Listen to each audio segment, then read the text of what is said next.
God has responded to our prayers, saying it is now possession season. All creation is waiting for a prophetic generation. It's unbreakable, unshakable. It's possessible for those that dare to believe. I prophesy the greatest miracles are going to happen in the next season. This season is going to see a transforming of our people. It's time to set your foot, say it loud, and shoot it straight.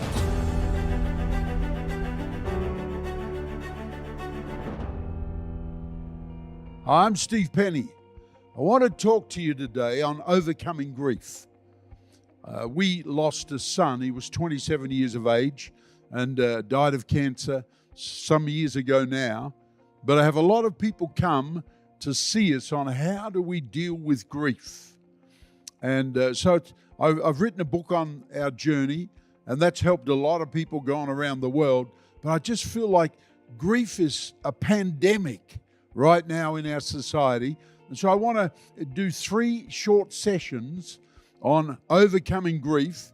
And the first one today that I want to do is, so you understand how grief comes, is the 7 forms of death leading to grief. The truth is, death is simply loss. When you lose something, if you don't handle the loss well, it will lead and end up as grief that really does become a difficulty in your life. Now, I'm a Christian leader, and so the Bible is my reference book for a lot of stuff, but there's in the book of Luke, one of the Gospels, Luke chapter 7, verse 11 to 50, there's an account only in one Gospel, Luke, of a little town or a city called Nain, N-A-I-N. And it's only mentioned once that Jesus goes there, and so it got my interest. And as I began to study it, I realized that Jesus actually dealt with the 7 forms of death in this one city. Must have been an awful place to live. So I want to mention them to you so you understand, because every one of us will have experienced one of these forms of death, and therefore if you don't know how it leads to grief and how to overcome grief, you will be carrying an impediment or a shadow of that loss in your life. So the first death, Jesus is walking into the gates of this city, and there's a funeral procession coming out, and there's an adult young man who's died in this funeral procession. And so here's the first, and it's the final death for us as humans. That's physical death, physical loss of life. Jesus is confronted with it. It's almost like the spirits in that city that bring death and decay and destruction. It's like they're saying, hey, big shot, you want to have a go in this city? We'll bring the hardest thing for you to do, raise someone from the dead. And so the first form of death, or our last one on planet Earth, is physical loss of life. And Jesus raised the young man from the dead to prove he's master over life and death. And so that's the first one, though. You lose someone in your life, whether parent. We lost a 27-year-old son. That rocked our world. And we had to learn how to deal with all of the elements of grief, etc. And so that was a big thing. You've lost parents. You've lost kids. That has a major impact on you. And if you don't deal with it properly, it can lead to grief. Once grief gets into you, it's become permanent, and it will impair you living life to the full. The second one, after death, is destruction. This is loss of your inheritance. Here's this young guy died, and his widow mum, and he's dead, so it brings destruction into that family unit. He's no longer the worker able to provide for the home. And so loss of inheritance is a big thing. Losing the son as a wage earner. Someone gets put off a job, they're out of work. That's a loss of your inheritance, your income. And so many people say, oh, well, no, I've seen people literally spiral down into incredible grief that's ended in tragedy. And it can be as simple as that. You've lost and destruction has come to your equilibrium in life. That's a big one you have to face. Third one is division. Another form of death is loss of relationship. Mum's lost her son. Jesus raises the guy from the dead and restores her, gives him back to mother. And there's a joining of relationship, but the loss of relationship is huge in our life. Divorce, loss, which is marriage breakdown, which is division, is over 50% in life. Imagine how many people are carrying the grief of that. That's why there's a far greater chance of second marriage failing than even the first one. The percentage is why, because people don't deal with loss well and are carrying grief that manifests in so many different ways, and it simply destroys people's lives. So division is loss. So we've got death, destruction, division. The fourth one is disease. This is loss of wholeness and health. This is another death in people's lives. And particularly as you get older, and not necessarily just that, but as people get older and they lose certain faculties or they lose their health. I've seen people literally go into sorrow and mourning and grieve the loss of, I can't do what I used to do, instead of adjusting their life with the things they can do and staying in joy so they can overcome in life. And so disease is a huge one. Kids born with handicap, all kinds of stuff. And in church you get a lot of challenging issues in people's lives. And I've learned that the biggest thing of all is to help people get out of grief. It may not have brought perfection to their life, but to get out of grief so they can live a joyous life, overcoming their handicap, impediment, their loss of. And so disease is a huge thing that impairs people. A loss of wholeness can easily lead people into grief. My life will never be the same again. And they grieve that. Number 5, these are all in this chapter in the book of Luke. Jesus meets every need of death here. So the 5th form of death is discouragement. That's loss of vision. Man, how big's this? People, their dream dies.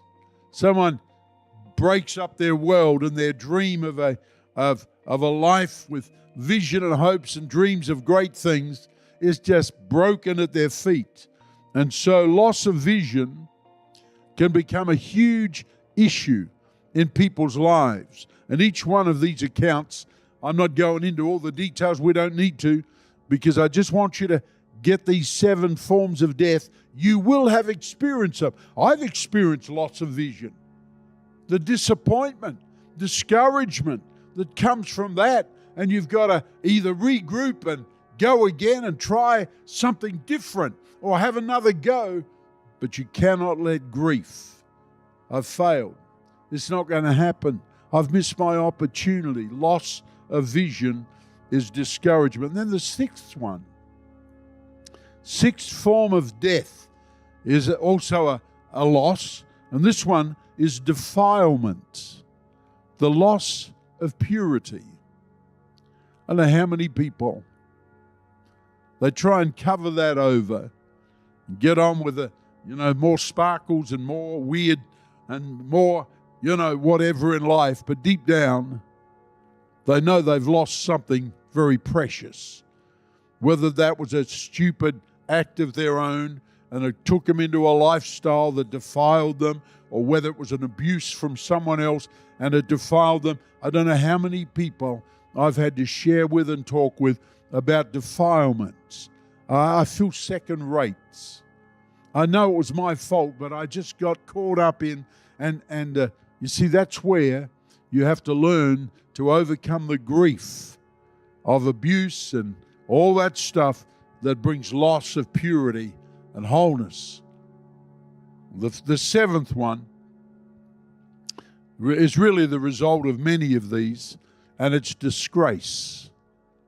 Death by disgrace. It's called the loss of honor. You get someone that loses their purity and wholeness, and in their circle, they have to walk in shame and condemnation, and it's a death. They died to all that was before, and now they are relegated, and grief sets in.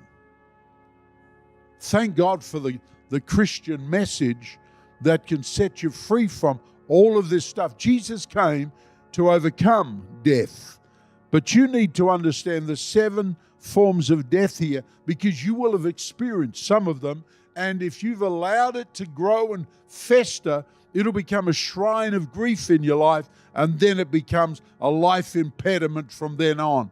And so I want to help you overcome grief.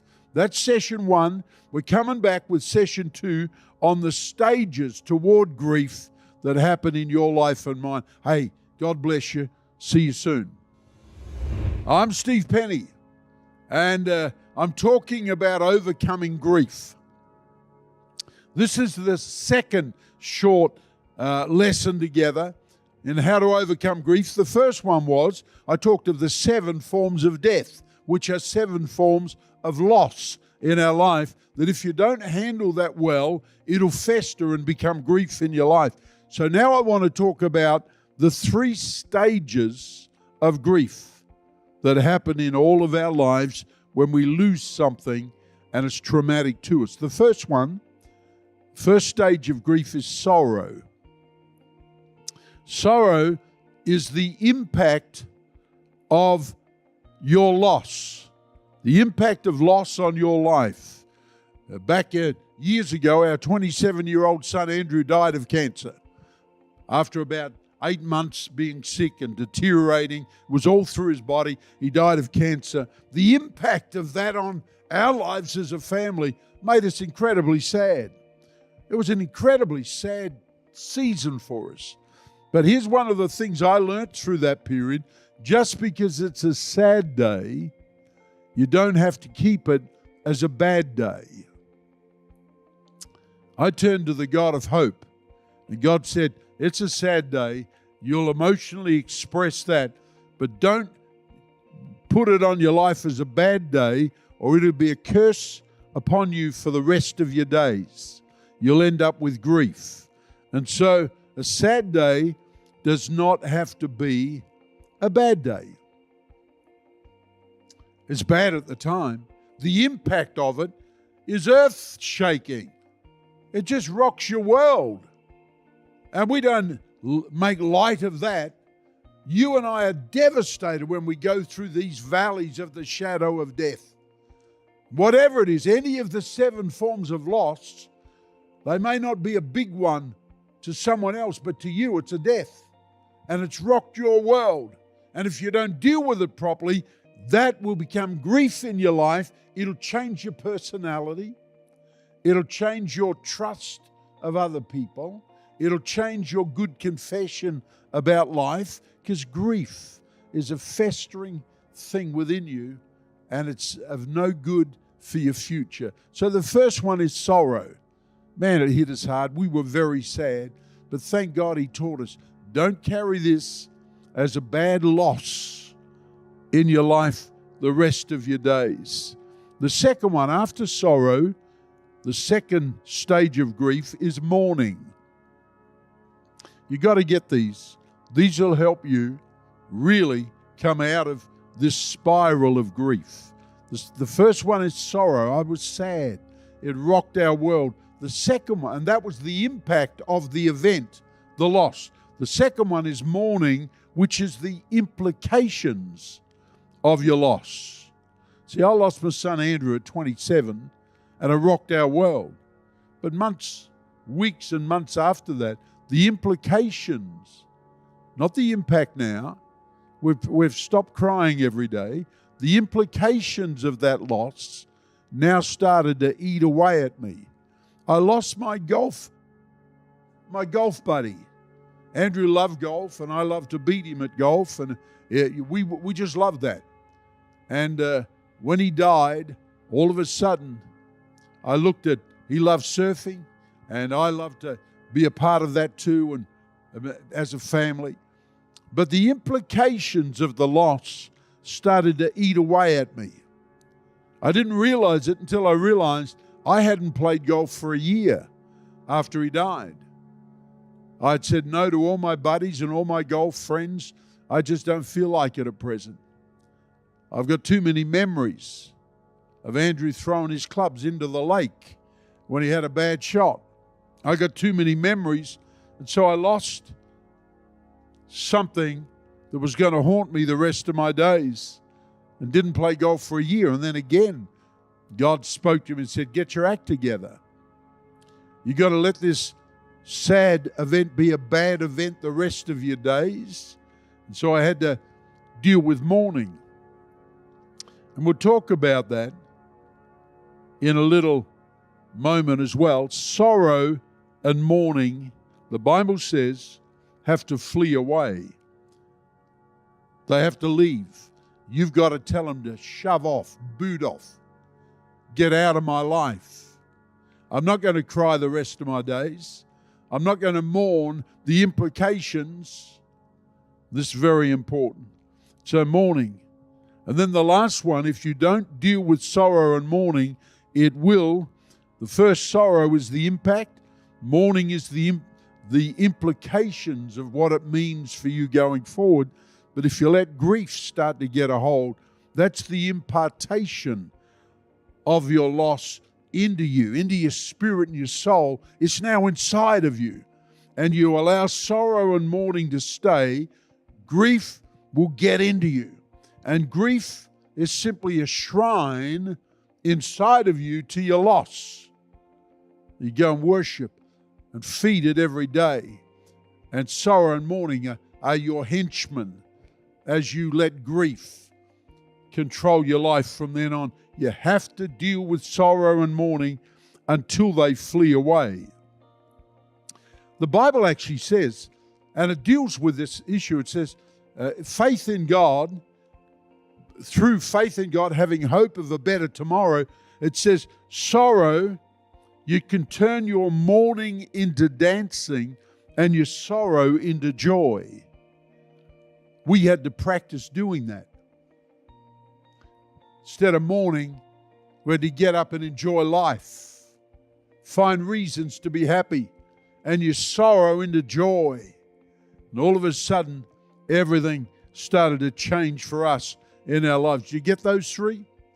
The progression to grief, sorrow, the impact of your loss, the thing that happened to you. It hits you hard.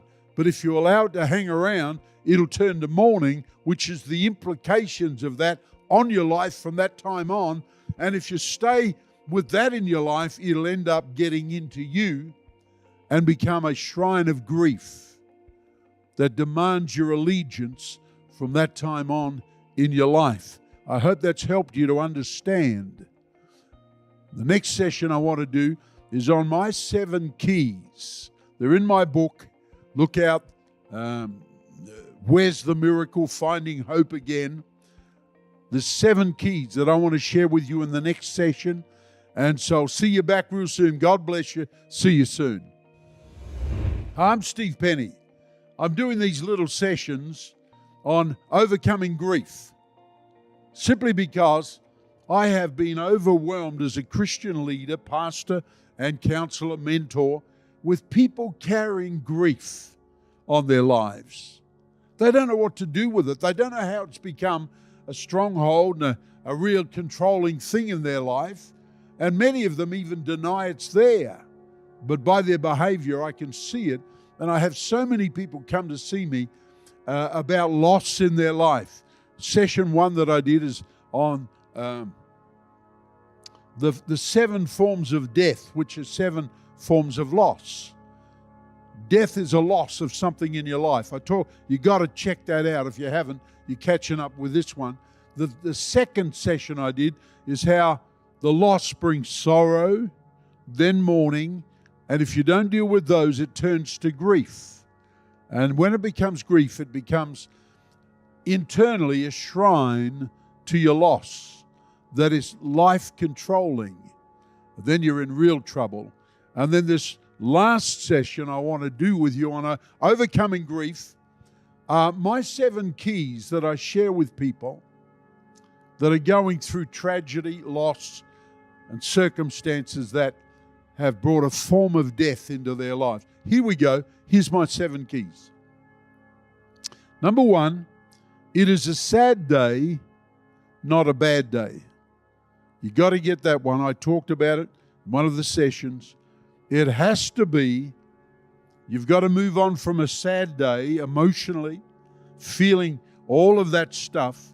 But if you allow it to become a bad day that's yours from that time on, and I talked about that, the impact, the implications, if you don't deal with that, it will become grief in your life. And so the Bible says God works all things together for good. I had to learn that. I don't think I've ever been through anything like the loss of my son, our family, our kids. Just shattering. But so I just get before God and say, God, you got to help me. I got faith in you. You promised to help. And God began to teach me. Don't matter how dark the day is, there's light at the end of the tunnel if you'll move toward the lights. And just because it's a sad day, it doesn't have to be a bad day from then on. And so I had to make a choice. I'm coming out of this tunnel of sorrow and mourning, and I'm not going to be camped in a back alley somewhere in a hut or a cave of grief.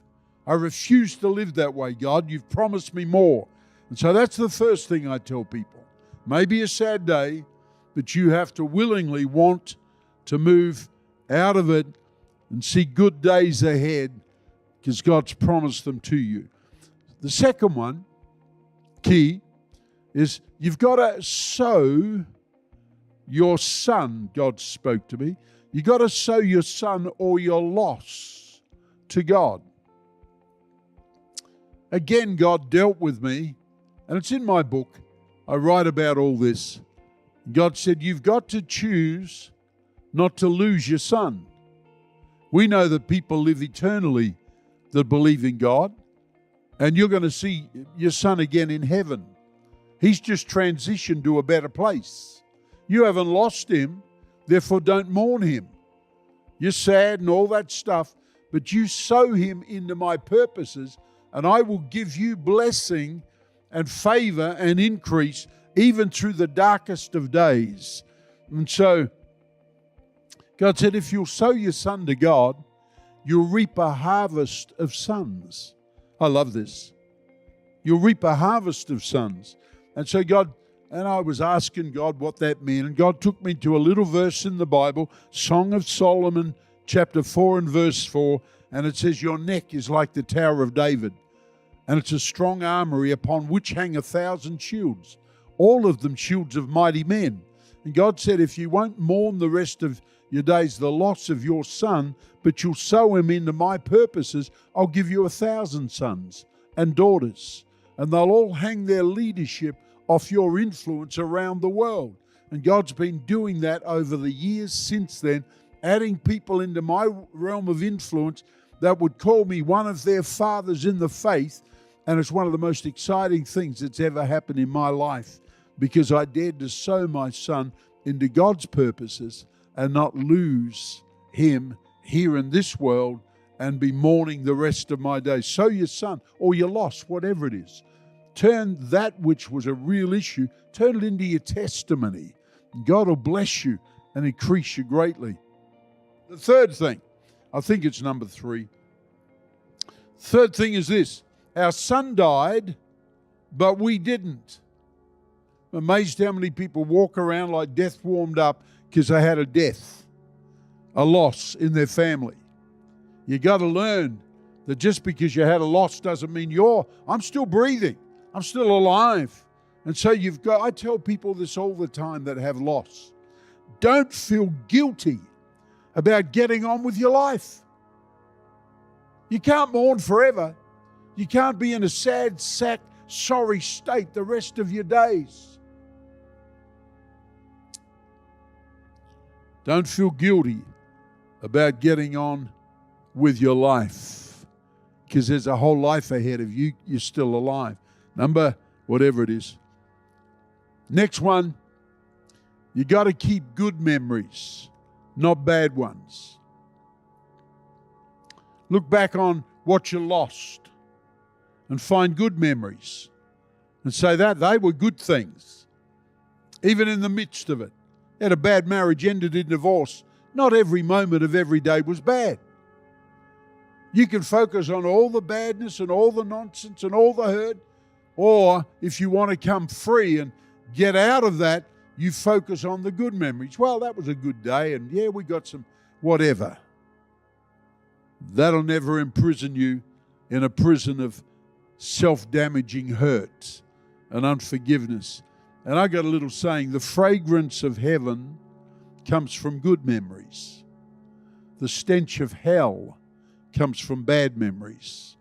And I'm amazed how many people have the stench of hell in the way they talk.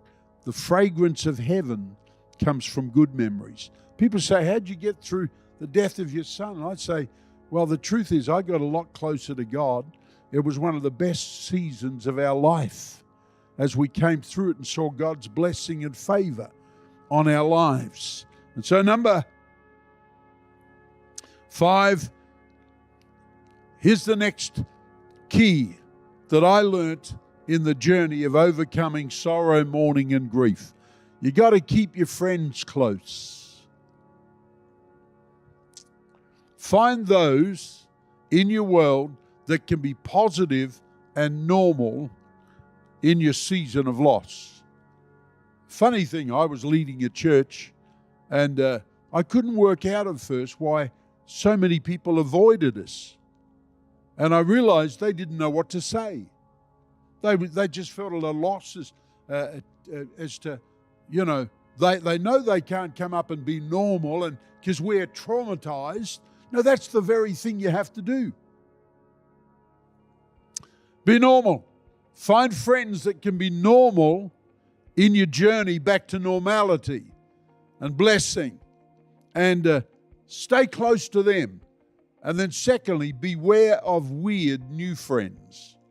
There's so many leeches around that want to, like dogs licking blood, want to come and leech onto you at your most vulnerable. When you're in a pit, when you're going through a real down season, there's people with, I'm sure they have good intention, they just are not helping the situation. And that is to bring you out healthy, whole, strong, vibrant, going forward in life. The bad days over, and good days yet to come. And so make sure you keep your friends and family close. And the next one, which is similar, strengthen the things that remain in your life. We came to realize our remaining children, we had 3 kids. Our oldest son, Andrew, died. Then we had Luke, the next eldest, our son, and our daughter, Cherie. We realized they needed us, and our friends around us needed us, and needed us and our strength. They actually were buoyed up by the fact that we learned how to stay strong and come through it. And I'm so glad our kids didn't become real bitter toward God and church and everything else because of the death of our son. So many people wondered, talked about it, expressed it. No. Just be real in your faith and trust for God, and strengthen with faith, not with hurt. Don't bleed all over your kids and family. So don't devalue what's left in your life by enshrining what's lost. I'm amazed how people 20 years after the loss of a family member still make such a big deal about birthdays and other stuff like that.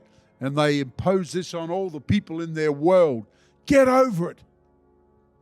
Get on with being normal. Going from strength to strength. You got a life to live. And then the last one. Choose joy. And this is important. Joy is a spiritual force, not an emotion from your soul. I'm amazed how many people are dominated by circumstantial happiness or sadness. Well, my day didn't turn out well. I'm down in the dumps. No, you better learn how out of your spirit that you can choose to turn on joy. Bible says joy in your spirit is your strength. Joy of the Lord is your strength. You can overcome anything with joy. And it's your inner strength and your confession. And once you learn that, you can walk into a room where everyone's in gloom and they're mourning something in their life, and you can be the one that brings joy. Then you've overcome. Then you'll realize that which the devil or life meant for bad, God has turned it around for good. That's you. This is a word of hope for you today. I'm sharing these 3 little sessions because I am overwhelmed with people that are struggling with grief, sorrow, mourning, and grief. And I want to say to you today, as the subtitle of my book, Finding Hope Again. That's what you can do if you'll choose this path and get this into your life today. I have better days ahead.